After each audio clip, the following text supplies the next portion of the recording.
ಇದು biscuit ಪ್ಯಾಂಪ್ mint ಆಸ್ಟ್ರೇಲಿಯಾದಿಂದ ಬಂದಿರೋದು. ಇದನ್ನ ಇವಾಗ ನಾನು 2 ಪೀಸಲ್ಲಿ ಕಟ್ ಮಾಡಿ ಚೆಕ್ ಮಾಡಿದಾಗ ಈ ಪ್ಯಾಂಪ್ದು ಎಲ್ಲ ನಂಬರ್ ಗಿಂಬರ್ everything is there with this duration. ನೋಡಿ, ಈ ಬಿಸ್ಕೆಟ್ ತೂಕ ಬಂದು 50 ಗ್ರಾಮ್ಸ್ ಇದೆ. ಈ 50 ಗ್ರಾಮ್ಸ್ ತೂಕದಲ್ಲಿ ಇದಕ್ಕೆ 400 ಮಿಲಿ ತೂಕ ವ್ಯತ್ಯಾಸ ಬರ್ತಾ ಇದೆ. ಇದರ ಪ್ಯೂರಿಟಿ ಬಂದು 0.2%. ಇದರ ಪ್ಯೂರಿಟಿ ಎಷ್ಟಿದೆ? 0.2%. ಬರೀ ಇದಾಗಿ ಮಾಡಿದ್ದಾರೆ. ಇದು ನೋಡಿ ಎಷ್ಟು ಚಂದಾಗಿ ಮಾಡಿಫೈ ಮಾಡಿ ಕ್ಲೀನ್ ಆಗಿ ಸೀಲ್ ಮಾಡಿದ್ದಾರೆ. ನೋಡಿ, ಇಲ್ಲಿ ಕಟ್ ಮಾಡಿದಾಗ ಒಳಗಡೆ ಇದಿದೆ. ಸಿ, ಇದು ಟೆಸ್ಟ್ ವೇಟ್ ನೋಡಿ. ನೋಡಿ ಎಷ್ಟು ಚೆನ್ನಾಗಿದೆ finishing. See the finish of this.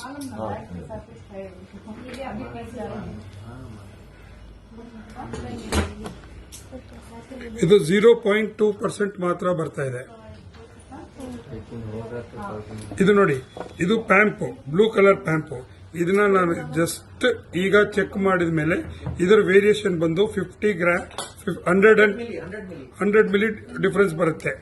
ಈ 100 ಮಿಲಿ ಚೆಕ್ ಮಾಡಿದಾಗ ಇಲ್ಲಿ ನೋಡಿ, ಇದನ್ನು ಕಟ್ ಮಾಡಿಲ್ಲ, ಜಸ್ಟ್ ಇದನ್ನ ಸ್ಕ್ರಾಪ್ ಮಾಡಿ ನಾನು ಚೆಕ್ ಮಾಡಿದ್ದೀನಿ. ಇದಕ್ಕೆ 0.25% ಬರ್ತಾ ಇದೆ ಪ್ಯೂರಿಟಿ. ಇದರಲ್ಲಿ ನೋಡಿ ಕ್ಲೀನ್ ಆಗಿ ನಂಬರ್ ಎಲ್ಲ ಕೊಟ್ಟಿದ್ದಾರೆ. ನೋಡಿ, ಇದೆಲ್ಲ ನೋಡಿ digital numbers, everything is it like ಪಕ್ಕಾ ಒರಿಜಿನಲ್. ಇದರಲ್ಲಿ ಏನು ₹1 ವ್ಯತ್ಯಾಸ ನಿಮಗೆ ಡೌಟ್ ಬರಲ್ಲ. ₹1 ನಿಮಗೆ ಡೌಟ್ ಬರಲ್ಲ. These things are coming in the market too much.